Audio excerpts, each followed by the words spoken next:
Hello friends, मैं हूं आशीष। आप सभी का स्वागत करता हूं हमारे अपने यूट्यूब चैनल स्टूडेंट चॉइस पे। सो फ्रेंड्स, हम अभी पढ़ रहे हैं हिस्ट्री और आज से हम शुरू करने वाले हैं मिडिवल हिस्ट्री, जो हमारा मध्यकालीन भारत का इतिहास है। हम उसके बारे में देखेंगे, ठीक है। उसके पहले हमने जो देखा था वो एंशियंट इंडिया का जो भी हिस्ट्री थी वो हमने जानी थी, ठीक है। उसमें हमने सबसे पहला जो लेक्चर लिया था उसमें हमने जैन धर्म के बारे में जाना था, ठीक है। उसके बाद हमने बौद्ध धर्म को देखा था, भगवान गौतम बुद्ध के बारे में जाना था, ठीक है। उसके बाद जो महाजनपद काल आता है, ठीक है, जहाँ से राजाओं का उदय होना प्रारंभ होता है हमारे देश में, ठीक है, उसके बारे में जाना था। मगध के जो महान जो शासक रहे हैं उनके बारे में जाना था, जो जो वंश आए हैं उनके बारे में, ठीक है।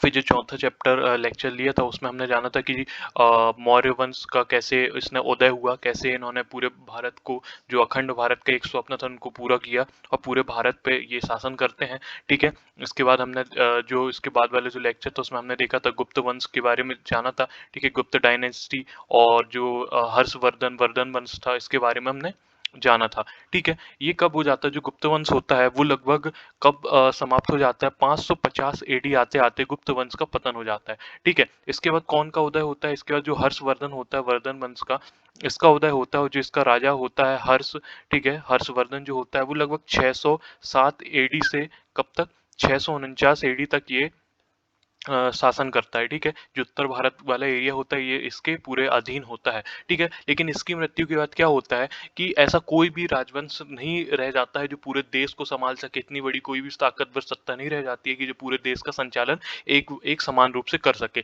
तो होता क्या है, हमेशा की तरह जो छोटे छोटे जो राजा होते हैं, छोटे छोटे सामंत होते हैं, वो अपने आप को स्वतंत्र घोषित कर देते हैं और छोटे छोटे राज्यों का उदय हो जाता है, ठीक है। जैसे जो ये बंगाल वाला एरिया होता है, यहाँ पे सबसे पहले पाल वंश का उदय होता है, ठीक है। पाल वंश के बाद सैन वंश भी देखने को मिलेगा, ठीक। इसके बाद यदि बात करते हैं हम ये राजस्थान वाले एरिया की, ठीक है, जो चित्तौड़ वाले एरिया एरिया था, यहाँ पे कौन थे, राजपूत राजाओं का राज चलता था, ठीक है।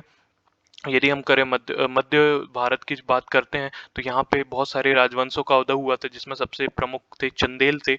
ये छतरपुर और जो खजुराहो वाले एरिया है वहाँ पे चंदेल थे, ठीक है। धार वाले एरिया में कौन थे, परमार राजा हुए, ठीक है। उसके बाद यहाँ पे जो मालवा वाला क्षेत्र था उसमें होते हैं हमारे गुर्जर प्रतिहार वंश के राजा होते हैं, ठीक है।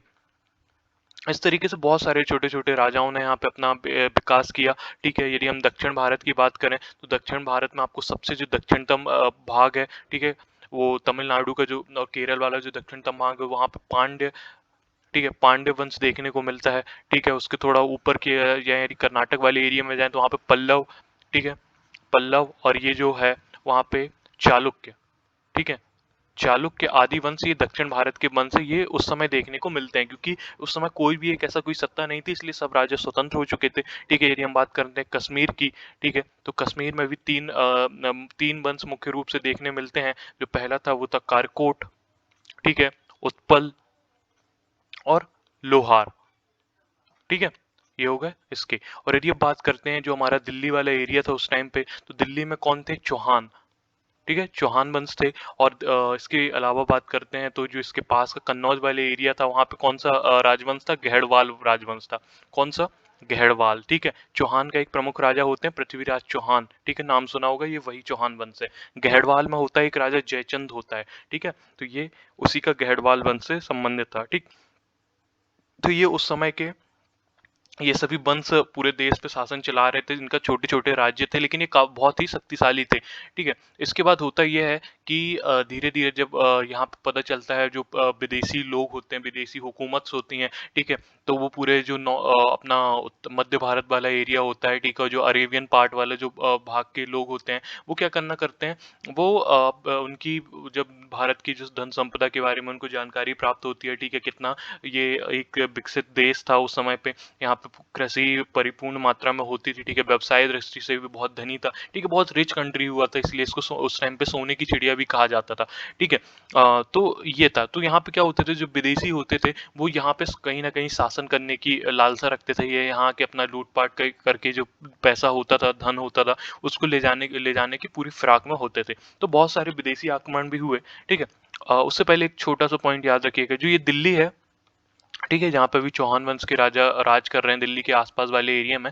तो जो दिल्ली है, दिल्ली शहर को बसाता कौन है? तो दिल्ली शहर को 736 एडी में, कब? 736 एडी में एक होता है आनंद पाल तोमर, ठीक है? आनंद पाल तोमर ये होता है, ठीक है? ये मध्य भारत से कहीं से संबंधित एक व्यक्ति होता है जो वहां पे अपना एक तोमर वंश शुरू करता है, ठीक है? अपना एक स्वतंत्र रूप से तोमर वंश शुरू करता है, ठीक है? तो दिल्ली का जो संस्थापक किसको माना जाता है? आनंद पाल तोमर को। वहां से दिल्ली का उदय होता है, ठीक है? तो ये थोड़ी सी भूमिका थी। अब हम देखते हैं जब मध्यकाल जो मध्य भारत जब शुरू होता है तो क्या होता है, ठीक है? साढ़े 650 एडी के समथिंग पे हर्षवर्धन की डेथ हो जाती है और सारे छोटे छोटे राज्यों का उदय हो जाता है, स्वतंत्र हो जाते हैं, ठीक है? जब ये जानकारी मिलती है कि अब यहाँ पे कोई भी एक बड़ी सत्ता नहीं है तो विदेशी लोग क्या करते हैं? आक्रमण करना शुरू कर देते हैं। तो इसी में सबसे पहला जो विदेशी आक्रमण होता है मध्यकाल का, ठीक है? अब हम देख रहे हैं मध्यकालीन जो देख रहे हैं इतिहास देख रहे हैं, ठीक है? मध्यकालीन इतिहास हम देख रहे हैं, मिडिवल हिस्ट्री की हम बात कर रहे हैं। तो इस पे जो सबसे पहला आक्रमण करता है वो कौन करते हैं? अरब करते हैं, ठीक? और अरब में कौन करता है? मोहम्मद बिन कासिम नाम का एक राजा होता है, अरे अरब का एक राजा होता है, ठीक है? वो भारत पे पहला आक्रमण करता है और वो सफलतापूर्वक आक्रमण करता है और वो किस प्रांत को जीतता है? सिंध, जो पाकिस्तान में सिंध एरिया आता है, ठीक है? उस पे ये शासन करता है, उस पे कब्जा करता है, कुछ समय तक इस पे राज भी करता है, ठीक है? लेकिन इसकी बहुत ही जल्द मृत्यु हो जाती है जिससे ये आगे अपना शासन विस्तार नहीं कर पाता और यहीं पे ये जो मुस्लिम है, कहीं ना कहीं मुस्लिम सत्ता, ये सिंध भारत के एक जो पार्ट था उस समय पे सिंध, इसमें कहीं ना कहीं वो सफल हो जाते हैं लेकिन इससे आगे वो विस्तार नहीं कर पाते हैं, ठीक है? तो यहाँ से हमारा जो पहला जो मुस्लिम शासक था, ठीक है, वो किसको माना जाता है? वो माना जाता है मोहम्मद बिन कासिम को, जिसने भारत पे आक्रमण किया सफलतापूर्वक और कुछ भाग पे इसने राज भी किया था, ठीक है? लेकिन इसकी मृत्यु हो गई। उसके बाद तुर्कों का आक्रमण होता है, ठीक है? तुर्कों का आक्रमण होता है, ये कहाँ के हैं? तो सबसे पहला जो तुर्क आक्रमण करता है वो कौन करता है? सुबक्तगीन करता है, ठीक है? तो ये सुबक्तगीन कहाँ के हैं? ये गजनी का शासक है। गजनी कहाँ पे है? अफगानिस्तान वाले एरिया में गजनी करके एक जगह थी, वहां के ये शासक होते थे, ठीक है? तो ये बने कैसे? सबसे पहले ये जो सुबक्तगीन है इसका राजा था अल्पतगीन, ठीक है? तो अल्पतगीन बेसिकली था क्या? जो तुर्क थे, कहाँ पे? जो चीन और उसके ऊपर, ठीक है? चीन की जो पश्चिम सॉरी जो पश्चिम और उत्तर वाली जो बॉर्डर थी, यहाँ पे क्या है? अब वर्तमान में वहाँ पे उज्बेकिस्तान वाला एरिया है, ठीक है? उज्बेकिस्तान का बुखारा, बुखारा आपने सभी ने सुना होगा, ठीक है? उज्बेकिस्तान का बुखारा एक सिटी है वहाँ की, ठीक है? तो बुखारा पे तुर्की वहाँ के लोग शासन करते थे, ठीक है? तो वहाँ पे कुछ फेरबदल हुए, तो उन्हीं का एक गुलाम था कौन? अल्पतगीन, ठीक है? ये अल्पतगीन क्या होता है? वहां से कुछ गतिविधियों के कारण ये इनका गुलाम रहता है, लेकिन क्या होता है वहां से कुछ गतिविधियों के कारण वो उस जगह को छोड़ के आ जाता है, अपने कुछ सैनिकों के साथ आता है और वो अफगानिस्तान के एक जगह है गजनी, यहाँ पे स्वतंत्रता पूर्वक अपना राज सिंहासन शुरू करता है, ठीक है? उसी का एक गुलाम रहता है और दामाद होता है कौन? सुबक्तगीन। तो ये सुबक्तगीन क्या करता है? अब गजनी जब इसने देख लिया कि ये गजनी मतलब इसने स्थापित कर लिया है, ठीक है? ये बाद में अल्पतगीन की मृत्यु के बाद सुबक्तगीन राजा बन जाता है। तो ये भारत की धन संपदा से बहुत प्रभावित होता है, भारत पे धन अर्जन के उसमें आक्रमण करने की कोशिश करता है, ठीक है? तो जो ये तुर्क थे, इनमें कंफ्यूज मत होना, ये अरब थे, ठीक है? अरब जो ईरान इराक वाला एरिया है वहाँ पे अरेबियन जो है ना, सऊदी अरेबिया, ये वहाँ के लोग थे, ठीक है? और ये तुर्की लोग थे। तो ये थोड़ा कई बार पेपर में पूछा जाता है कि पहला अरब कौन था? अरबी जिसने भारत पर आक्रमण किया था, तो वो कौन था? मोहम्मद बिन कासिम। पहला तुर्क कौन था? तो सुबक्तगीन मिलेगा, और यदि सुबक्तगीन ऑप्शन में नहीं होगा तो आपको ऑप्शन आंसर में मिलेगा महमूद गजनवी, ठीक है? थोड़ा सा याद रखना, थोड़ा डाउटफुल पॉइंट है, लेकिन इसको आप दोनों पॉइंट याद रखेंगे तो आपको आसानी रहेगी, ठीक है? तो पहला जो सफल आक्रमण करता है वो कौन करता है? सुबक्तगीन करता है, ठीक है? इसका जो जिसके साथ युद्ध होता है वो एक हिंदू राजा रहता है, शासक जयपाल, ठीक है? ये भी पाकिस्तान के एरिया में ही करता है, तक्षशिला वाले एरिया में, ठीक है? तो अब आगे देखते हैं। तो ये सुबक्तगीन की विजय से उत्साहित होकर उसका पुत्र, ठीक है? अब सुबक्तगीन होता है, लेकिन इसकी कब हो जाती है? 998 के टाइम पे इसकी मृत्यु हो जाती है और फिर राजा कौन बनता है? महमूद गजनवी यहाँ का, ठीक है, शासक बन जाता है, ठीक है? ये इसका शासक बन गया। इसका शासक बनने के बाद क्या होता है कि ये जब इसके अपने पिता से बहुत प्रभावित होता है कि ये बहुत ज़्यादा धन संपदा इन्होंने एकत्र करी, ठीक है? तो ये बेसिकली जो भारत है, वो हमारा देश था, उस पे ये शासन करने नहीं आते हैं, ठीक है? शासन करने नहीं आते, इनको सिर्फ धन चाहिए होता है, ठीक है? क्यों? क्योंकि ये धन अर्जित करके ये एक बड़ी सेना तैयार करना चाहते हैं, और जो इनका नॉर्थ, जो हमारा नॉर्थ एशिया वाला पार्ट था, ठीक है, जहाँ पे तुर्की बड़े शक्तिशाली होते थे, तो वहां पे अपना साम्राज्य विस्तार करने का विचार रखते थे, ठीक है? तो इन्हें लगभग 1000 से 1027 तक भारत पर लगभग कितनी बार? 17 बार आक्रमण किया, ठीक है? ये किया। उसके बाद 1025 में जो इसका महमूद गजनवी था, इसका जो सबसे सफल आक्रमण माना जाता है और सबसे बड़ा आक्रमण माना जाता है वो 1025 में सोमनाथ मंदिर पे माना जाता है। ठीक है, सोमनाथ मंदिर कहाँ है? महादेव का मंदिर है हमारा। ठीक है, 12 ज्योतिर्लिंग में से एक है। ठीक है, बहुत संपन्न मंदिर हुआ करता था ये मध्यकाल में। यहाँ पर आक्रमण किया और इसका ये सबसे प्रमुख था। और उस समय जो गुजरात का शासक था भीम प्रथम, बहुत बार पेपर में पूछ लिया जाता है कि जब महमूद गजनवी ने गुजरात में सोमदेव मंदिर पर आक्रमण किया था, सोमनाथ मंदिर पे, तो उस समय वहाँ का शासक कौन था? तो वहाँ का शासक था भीम प्रथम। ठीक है, इसके बाद कौन है जो महमूद गजनवी था? इसके साथ क्या हुआ? लेखक आए। कौन आए? अलवरूनी करके एक लेखक आया। कौन आया? अलवरूनी एक लेखक आया। ठीक है, और इसकी एक पुस्तक है क्या? किताब उल हिंद। ये किताब उल हिंद तुर्की भाषा में लिखी हुई है। ठीक है, और इसकी जो सबसे खास बात यह है कि इसमें महमूद गजनवी के सारे आक्रमण के साथ साथ हमें मध्यकाल की, जब ये आक्रमणकारी इन्होंने आक्रमण किया था, तो उस समय की जितने भी राजवंश थे, जो भी भारत में गतिविधियां चल रही थी, उसकी सारी जानकारी इस पुस्तक से मिलती है। इसलिए ये हमारे इतिहास की दृष्टि से बहुत ही इंपॉर्टेंट बुक मानी जाती है। ठीक है, अब आगे देखते हैं। तो ये हो गया उनका महमूद गजनबी। ठीक है, इसके बाद वो चला जाता है और इसके बाद वो वापस नहीं आता और उसकी मृत्यु हो जाती है। ठीक है, ठीक है, उसके बाद क्या होता है? जिसका आखिरी आक्रमण होता है वो लगभग 1027 ईस्वी में माना जाता है। ठीक है, उसके बाद 1175 में उसी गजनी के आसपास के एरिया से एक और प्रदेश वहां पर रहता है, गौर, एक पहाड़ी क्षेत्र होता है। ठीक है, वहां का एक राजा होता है मोहम्मद गौरी, और ये बेसिकली गौर वंश से ही बिलोंग करता है। ठीक है, तो ये कब आक्रमण करता है भारत में? पहली बार 1175 ईस्वी में आक्रमण करता है। मतलब इनके 1027 के 1175 के बीच लगभग, ठीक है, लगभग 150 सालों के बाद आक्रमण होता है। ठीक है, ये भी तुर्क था। ठीक है, ये उन्हीं के जनरेशन थी महमूद गजनवी के आगे का। ठीक है, लेकिन इनका जो मेन उद्देश्य होता है, इनका जो मुख्य उद्देश्य होता है, ये शासन विस्तार करना चाहते हैं। ठीक है, ये शासन विस्तार करना चाहते हैं। ये मुख्य रूप से जो हमारा देश है भारत, उसमें क्या करना चाहते थे? ये मुस्लिम शासन की स्थापना करना चाहते थे।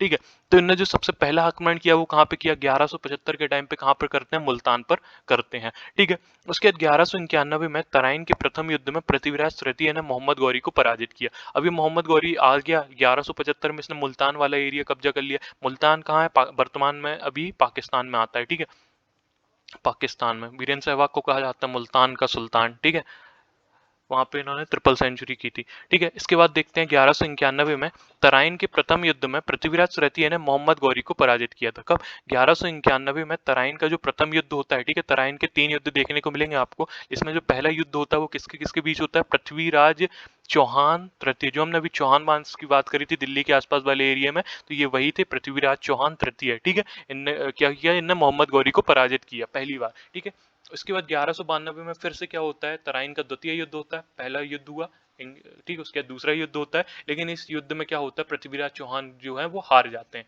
क्या होते हैं? हार जाते हैं। इस वाले में तो जीत जाते हैं, लेकिन यहाँ पे क्या होता है? वो हार जाते हैं। ठीक है, और इसके ऐसा कहा जाता है कि जो ये 1191 से 1192 का जो टाइम पीरियड था, इसमें लगभग 17 से 20 बार जो गौरी था उसने आक्रमण किया था, लेकिन उन्होंने बार बार पराजित किया। लेकिन 1192 में क्या हुआ कि तराइन का जो द्वितीय युद्ध होता है, इसमें इनको हार का सामना करना पड़ता है। ठीक है, इस तरीके से क्या होता है? जो दिल्ली जो मेन एरिया होता है हमारे देश का, ठीक है, मध्य माना जाता है, तो वहां पे क्या हो जाता है? एक मुस्लिम जो है, एक मुस्लिम शासक का अधिकार हो जाता है। ठीक है, तो मोहम्मद गौरी ने विजित भारतीय साम्राज्य का स्वामी अपने गुलाम कुतुबुद्दीन ऐबक को बनाया। क्या ये इसके बाद रुकता नहीं है कि ये 1192 में दिल्ली रुक गया तो ये जीत गया? ठीक है, ये रुकता नहीं है, ये अपने और भी विजय अभियान करता रहता है। गुजरात वाले एरिया में जाता है, वहां जीतता है, मध्य भारत में भी युद्ध करने आता है। ठीक है, इस तरीके से लगातार युद्ध करता है, साथ साथ इसको अपना जो खुद का राज है गौर, ठीक है, उसको भी संभालना होता है, अफगानिस्तान पाकिस्तान वाला एरिया, तो ये वहां पे भी शासन करता रहता है। ठीक है, तो बार बार वापस जाता है, बार बार भारत आता है और कंटिन्यू युद्ध करता रहता है। तो ये क्या करता है? जो दिल्ली जीत तो लेता है,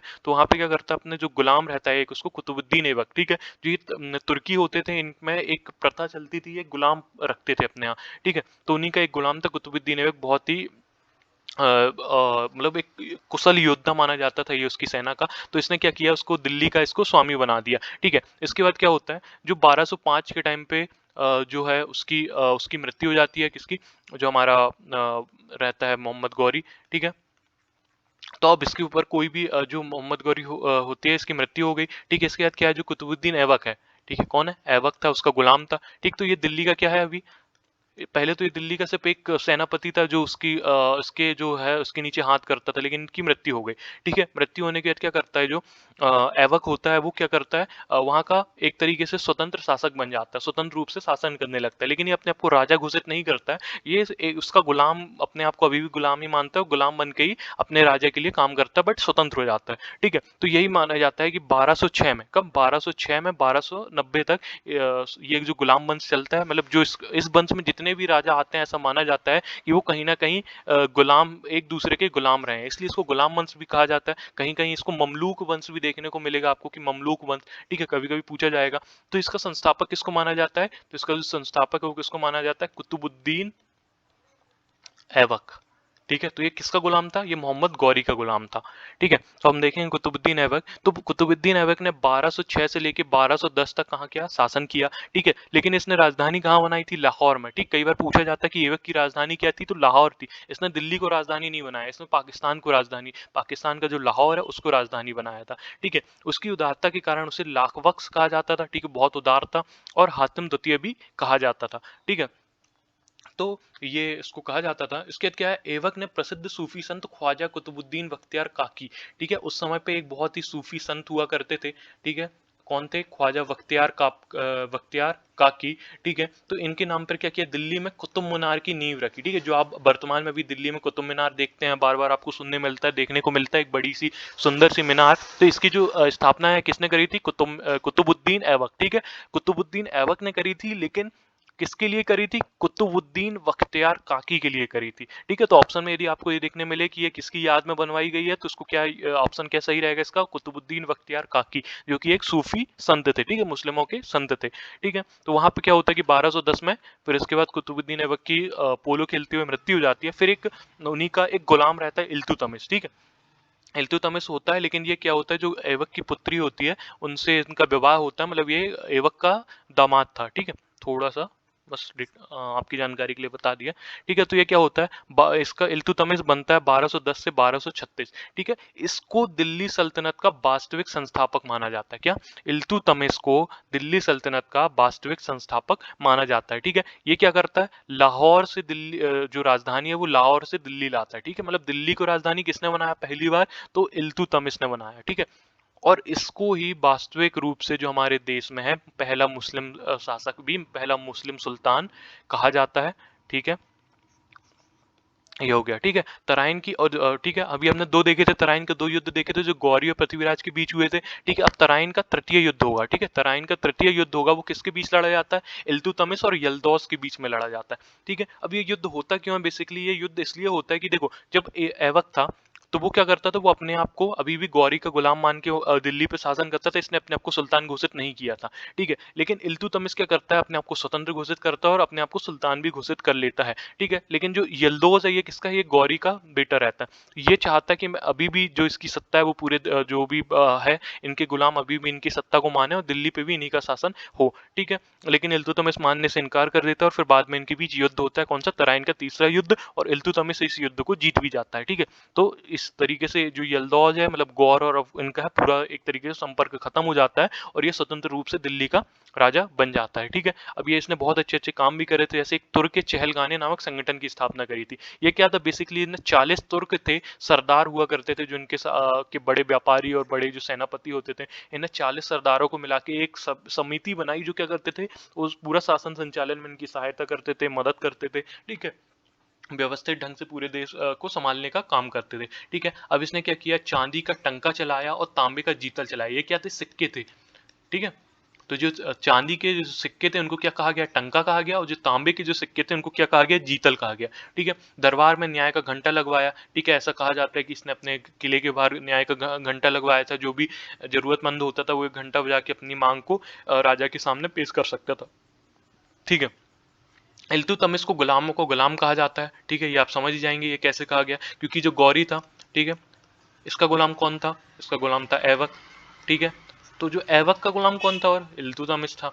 तो इस तरीके से इसको गुलामों का गुलाम कहा जाता है, क्योंकि इसका गुलाम ये था और फिर इसका गुलाम ये था। ठीक है, अब हो गया कौन, इल्तुतमिश के बाद क्या होता है, रजिया सुल्तान। ठीक है, तो इल्तुतमिश चाहते थे कि इनके जो बेटे थे, ठीक है, वो आराम शाह करके उनका नाम था, लेकिन वो इतने योग्य नहीं थे। ठीक है, कि वो राज्य को शासन को चला पाएँ। तो ये जो इल्तुतमिश जब थे तो वो चाहते थे कि कौन उनका शासन सँभाले, तो उनकी जो बेटी थी रज़िया वो इसका शासन चलाए। लेकिन क्या होता है, आराम से गद्दी छीन लेता है, फिर कुछ राजनीतिक उस समय बहुत गतिविधियाँ होती हैं, आपको जानने की ज़रूरत नहीं है। बस इतना जानिए कि उसके बाद रज़िया सुल्तान शासक बनती है और लगभग 4 वर्ष तक, ठीक है, शासन करती है। इतिहास में इकलौती ऐसी महिला मिलेगी जो मुस्लिम महिला है, जिसने शासन की बागडोर सँभाली और दिल्ली की सुल्तान भी बनी। कहाँ की? दिल्ली की सुल्तान भी बनी, ठीक है।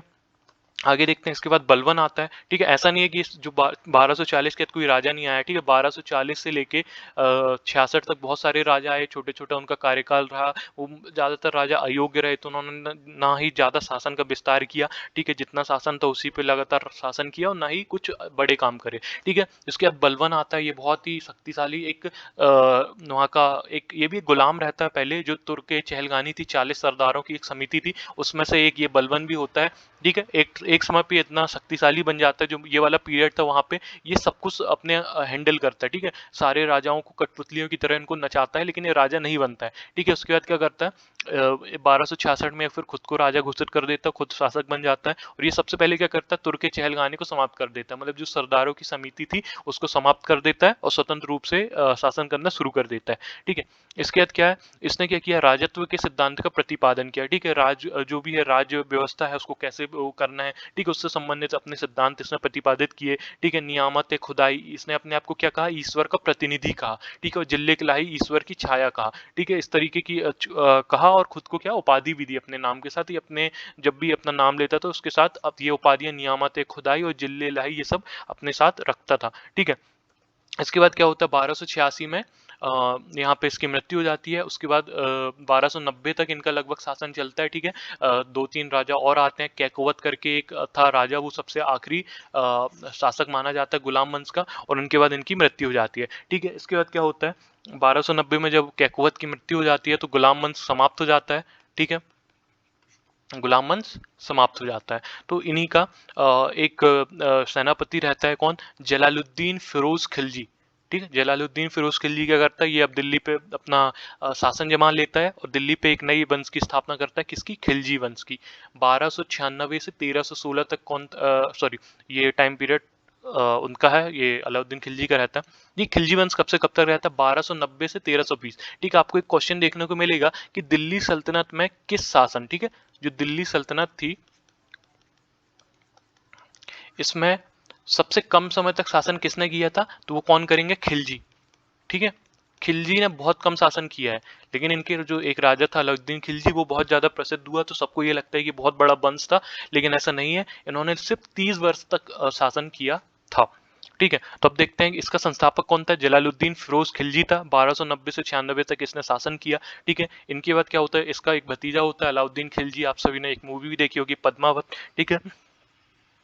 तो अलाउद्दीन खिलजी क्या करता है, अपने जो ये इसका भतीजा रहता है, अपने चाचा की हत्या करके क्या करता है, राजा बन जाता है, दिल्ली का शासक बन जाता है, ठीक है। और ये अपने आप को सिकंदर मानता है, ठीक है। ये इसकी भी एक चाह होती है कि ये पूरे विश्व को जीते, तो इसलिए अपने आप को क्या करता है, द्वितीय सिकंदर ए सानी की उपाधि धारण करता है। क्या उपाधि धारण करता है, द्वितीय सिकंदर ए सानी की उपाधि धारण करता है, ठीक। अलाउद्दीन के समय दिल्ली में सर्वाधिक मंगोल आक्रमण हुए, ठीक है। मंगोल क्या थे, जो मध्य चीन के पश्चिमी उत्तर वाला क्षेत्र था वहाँ का, ठीक है। जो उज्बेकिस्तान तुर्कमेनिस्तान वाला भाग है, मंगोल वर्तमान में एक स्वतंत्र देश है, ठीक है। यहाँ के जो कबीलाई लोग थे, ठीक है, यहाँ के अच्छे शक्तिशाली लोग हुआ करते थे उस टाइम पे, ठीक है। चंगेज खान के जो वंशज थे वो, तो वो क्या करते थे, वो बहुत ज्यादा आक्रमण करते थे, ठीक है। उनका भी कहीं ना कहीं उद्देश्य था भारत में अपनी शासन सत्ता को जमाना, लेकिन अलाउद्दीन खिलजी एक अच्छा शासक था और उसने बार बार इनको इनके आक्रमण को निष्फल किया। और इसने इसी टाइम पे एक और काम किया, क्या करता है, 1304 में सीरी में, ठीक है, जो बॉर्डर है अफगानिस्तान वाली, भारत अफगानिस्तान के पास, वहां पे क्या सीरी का एक किला बनवाता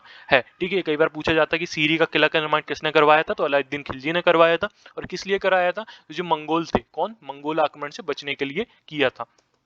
अलाउद्दीन खिलजी दिल्ली सल्तनत का पहला शासक था जिसने भूमि की पैमाइश करवाई, ठीक है। पैमाइश मतलब क्या होती है, भूमि की नपाई करवाई, ठीक है। पूछा जा सकता है कि भूमि की नपाई करने वाला पहला शासक कौन था, तो अलाउद्दीन खिलजी था, ठीक है। उसके बाद क्या है, जिसे मसावत, ठीक है, इसके जो पैमाइश थी इसको मसावत कहा गया। भू राजस्व कुल उत्पादन का 50% लगाया, ठीक है। और घरी कर, चराई कर, इस तरीके के इसने कर भी लगाए, ठीक है। उत्पादन का 50%, मतलब इसने 1/2, ठीक है, ये कर लगाया, टैक्स वहाँ का भू राजस्व था। इसने क्या किया कि यदि जितना भी उत्पादन होता है उसका 50% कहाँ जाएगा, राज्य कोष में जाएगा, ठीक है, राज्य कोष में जाएगा और 50% आप रख सकते हो, ठीक है, इतना ज्यादा इसने टैक्स लगवाया, ठीक है। अलाउद्दीन खिलजी ने जमात खाना मस्जिद का निर्माण करवाया, ठीक है। कई बार पूछा जाता है कि जमात खाना मस्जिद का निर्माण किसने करवाया, ठीक है, ये दिल्ली में ही है, ठीक, पूर्णतः ये है जिसका निर्माण करवाया। ये क्या, ये पहली मस्जिद है जो पूर्णतः इस्लामिक पद्धति में बनी है, ठीक।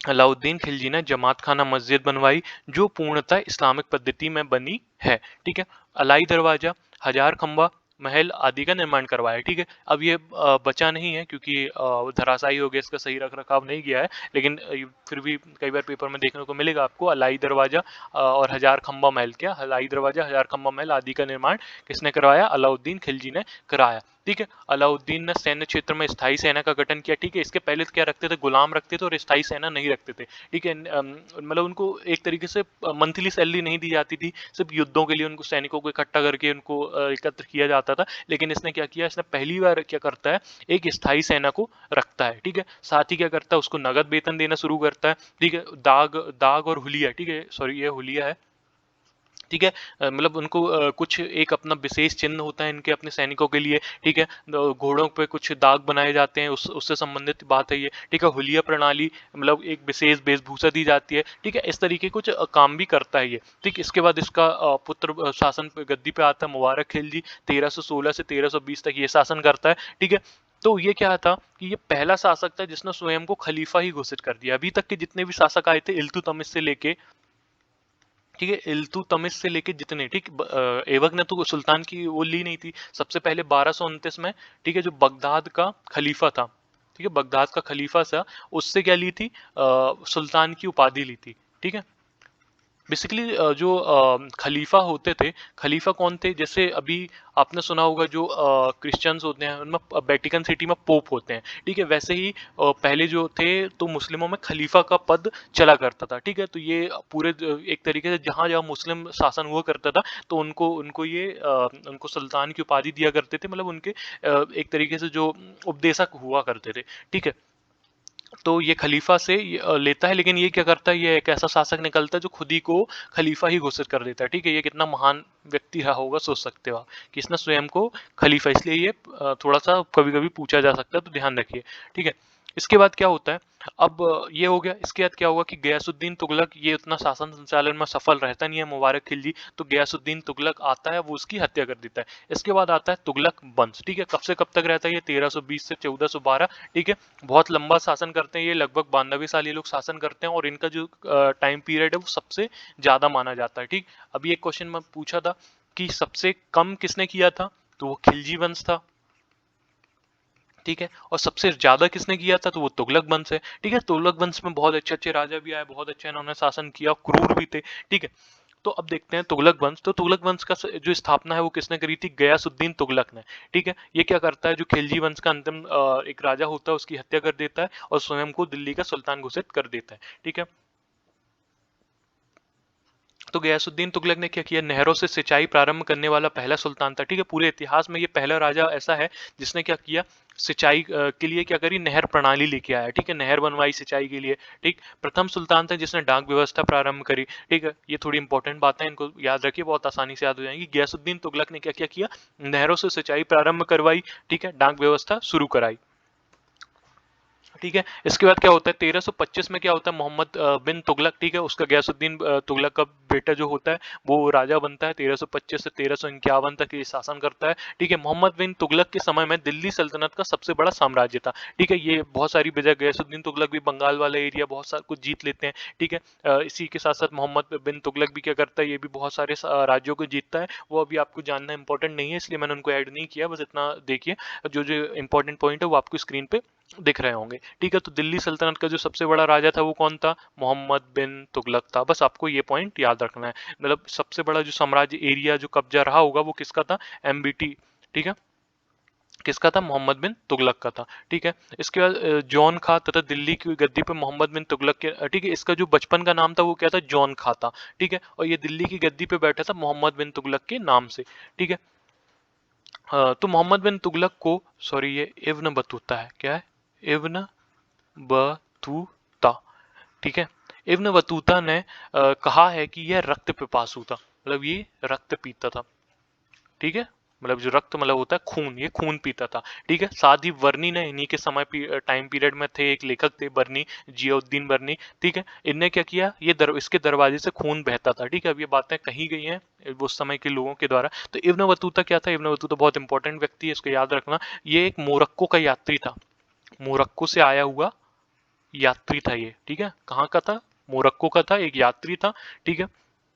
तो ये कई बार पेपर में पूछा जाता है कि मोहम्मद इब्न बतूता किसके शासनकाल में भारत आया था, तो मोहम्मद तुगलक के टाइप में आया था, ठीक है। इसका टाइम ईयर क्या माना जाता है, 1233 के टाइम पे ये आया था। और कहाँ से आया था, मोरक्को, मोरक्को क्या है, एक अफ्रीकन कंट्री है, ठीक है। मैप में जरूर देखना एक बार, मोरक्को कहाँ है, एक अफ्रीका कॉन्टिनेंट में है, अफ्रीकन कंट्री है मोरक्को। वहां का यात्री कौन था, इब्न बतूता। कब आया, 1233 में। किसके टाइम पीरियड में आया, तो ये आता है मोहम्मद बिन तुगलक के टाइम पीरियड में, ठीक है। फिर ये है बर्नी, जियाउद्दीन बर्नी, ठीक है। इनका पूरा नाम क्या था, जियाउद्दीन वर्नी, ठीक है। ये इन्हीं के जो तुगलक वंश था इस टाइम पीरियड में ही ये थे, और ये हमारे देश के ही थे, एक लेखक थे, ठीक, क्या थे, एक राइटर थे, लेखक थे।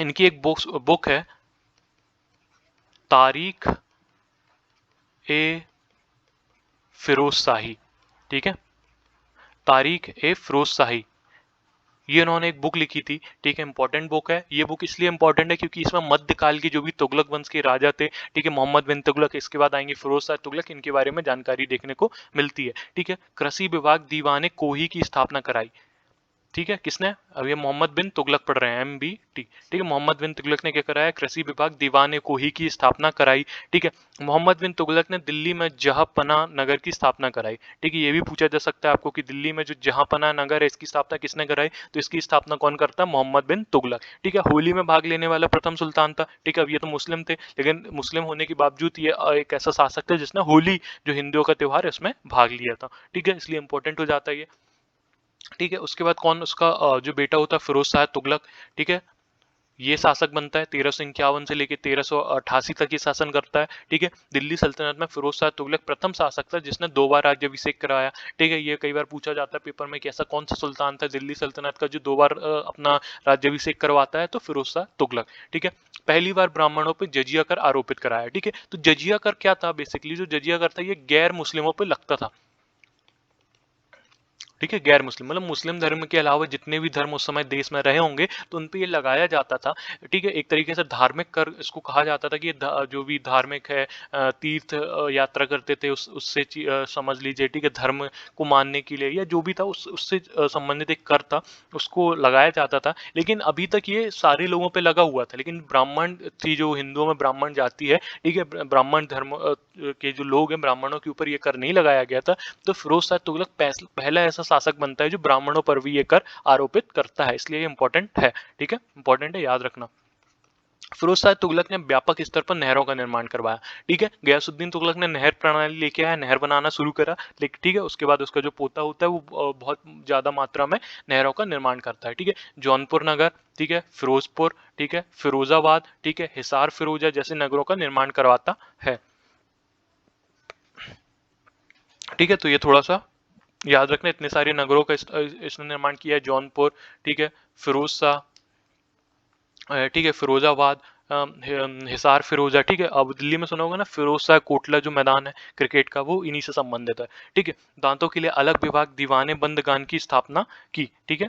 थोड़ा सा फिर भी एक दिमाग में बैठा लेना, दीवाने बंदगान, ठीक है, किसके लिए, दांतों का एक अलग विभाग बनाया, ठीक। गरीबों को खैरात बांटने के लिए दीवान एक खैरात विभाग की स्थापना करी, चिकित्सा के लिए दारुल सफा विभाग की स्थापना करी, ठीक है। बहुत बार पेपर में इस टाइप के ऊटपटांग क्वेश्चन भी पूछे गए हैं, इसलिए इनको मैंने ऐड किया है। ये ज्यादातर जो भी पॉइंट्स हैं ये प्रीवियस ईयर्स में पूछे गए पॉइंट ही हैं, इसलिए इनको ऐड किया है, ठीक है। नसरुद्दीन महमूद के समय 1398 में एक इनके बाद क्या एक राजा बनता है, नसरुद्दीन महमूद, ठीक है। इसके समय में 1398 में तैमूर लंग कौन था, जो मध्य एशिया वाला भाग था, वहाँ का एक बहुत ही शक्तिशाली राजा हुआ है, ठीक है, बहुत डेंजरस इसको माना जाता था, ठीक है। चंगेज खान के बाद जो दूसरा सबसे बड़ा राजा हुआ था मध्य एशिया का, तैमूर लंग था, ठीक है। तो इसने भी आक्रमण किया, लेकिन जो भी था कुछ समय ये दिल्ली में आया भी ऐसा कहा जाता है। ठीक है, ये सब आपको जानना भी जरूरी नहीं है।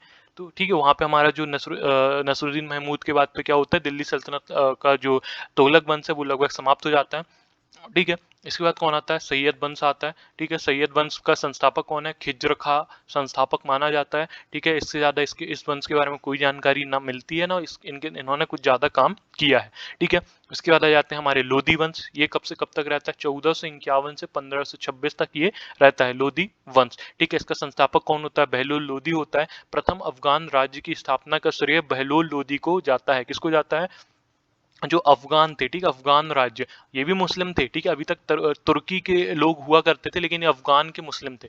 ठीक है, वो अभी तक जितने भी शासक हुए वो तुर्की से संबंधित थे। ठीक है, हुए, लेकिन ये अफगान के जो अफगान वाले एरिया के जो मुस्लिम थे ये वो थे। ठीक है, तो ये कैसे आए यहाँ पे, ये इन्हीं के जो इसके पहले तुगलक वंश था उनके सामंत हुआ करते थे, उनके सेनापति मंत्री थे। ठीक है, जब उनका शासन कमजोर हो गया, ठीक है, उनमें से एक व्यक्ति निकला बहलोल लोधी। ये काफी शक्तिशाली हुआ, ठीक है, काफी अपना सूरवीर माना जाता था उस समय पे। तो ये निकला और इसने क्या किया, दिल्ली की जो सत्ता था उसको अपना कब्जा कर लिया। ठीक है, तो इसी का बहलोल जो था, ठीक है, बहलोल लोधी का एक बेटा होता है कौन, सिकंदर लोधी। कब से कब तक शासन करता है, 1489 से लेके 1517 तक, 1489 से 1517 तक। ठीक है, सिकंदर लोधी की सबसे मेन बात क्या है, आगरा बसाता है। जो आज का आगरा आप देखते हो, ताजमहल, ठीक है, जिस सिटी में बना हुआ है आगरा। ठीक, आगरा की स्थापना करता है सिकंदर लोधी ने की, और 1506 में आगरा को राजधानी बनाया। कब बनाया, 1506 में आगरा को ये राजधानी भी बनाता है, और फिर बाद में आगे जाके जब मुगल काल आएगा तब ये आगरा सबसे समृद्ध सिटी भी बन जाती है। ठीक है, तो सिकंदर ने भूमि की माप करवाई, जिसकी इकाई क्या करी, गज ए सिकंदरी रखी। ना अपने नाम पे ही एक यूनिट बना दी भूमि नापने की, गज ए सिकंदरी। ठीक है, और गुलरुखी नाम उपनाम से कविताएं लिखता था। ये बहुत बार पेपर में पूछा गया है कि गुलरुखी उपनाम से कौन कविताएं लिखता था। ठीक है, तो सिकंदर लोधी लिखता था। ये जो सल्तनत काल है उसका एक अच्छा राजा रहा है। ठीक है, इसके बाद कौन आता है, इब्राहिम लोदी आता है, 1517 से 1526। ठीक है, 1517 से 1526 तक ये रहता है। और ठीक है, इसके बारे में इतना है कि बस एक बात खास देखने को मिलती है कि 1526 में पानीपत का प्रथम युद्ध होता है। पानीपत का प्रथम, ये पानीपत बहुत इंपॉर्टेंट रहेगा, आप इसको याद रखिए, बार बार इसका आएगा और पेपर में बहुत बार पूछा भी जाता है पानीपत। ठीक है, इसके भी 3 युद्ध होंगे। ठीक, जैसे अभी तराइन के 3 युद्ध हुए थे, पानीपत के भी 3 युद्ध होंगे, तो ये पहला युद्ध था। ठीक है, ये किस में होगा, 1526 में पानीपत का प्रथम युद्ध हुआ। ठीक है, किस किस के बीच में होगा, तो एक मुगल है, ठीक है, मुगल सम्राट था, कौन, बाबर। ठीक है, इसके बारे में हम आगे अगले लेक्चर में पढ़ेंगे। तो ये एक बाबर करके एक मुगल था। ठीक है, तो ये क्या करता है, ये आता है और ये आक्रमण करता है दिल्ली में। किस पे, दिल्ली में। उस समय दिल्ली का राजा कौन था, ठीक है, एक अफगान मुस्लिम इब्राहिम लोदी रहता है। आक्रमण करता है इस दिल्ली पे, और क्या करता है बाबर, जो है इब्राहिम लोदी को पराजित कर देता है और मुगल साम्राज्य की नींव रखता है। ठीक है, तो यहाँ पे हमारे जो है दिल्ली सल्तनत एंड होती है। ठीक है, दिल्ली सल्तनत का जो टाइम पीरियड था वो कब से कब तक, 1205 से लेके 1526 तक। ठीक है, लगभग 300 साल तक इन्होंने जो मुस्लिम थे इन्होंने शासन किया। कहाँ पे, दिल्ली में किया। ठीक है, तो जो भी आपको कुछ भी डाउट हो, यदि इससे रिलेटेड कुछ भी डाउट हो तो उसको जरूर कमेंट बॉक्स में जरूर बताइएगा। ठीक है फ्रेंड्स, तो मिलते हैं फिर नेक्स्ट लेक्चर में। और जो भी हमने पॉइंट लिए थे वो एग्जाम पर्सपेक्टिव से इम्पोर्टेंट थे, सिर्फ उन्हीं को हमने इस वीडियो में इंक्लूड किया है। ठीक है, एक्स्ट्रा कोई भी चीज़ इंक्लूड नहीं करी है। यदि आपको कहीं भी समझने में कोई गलती समझ में लग रही है तो प्लीज़ कमेंट बॉक्स में आके मुझे जरूर बताइएगा। ठीक है फ्रेंड, थैंक यू, मिलते हैं नेक्स्ट वीडियो में।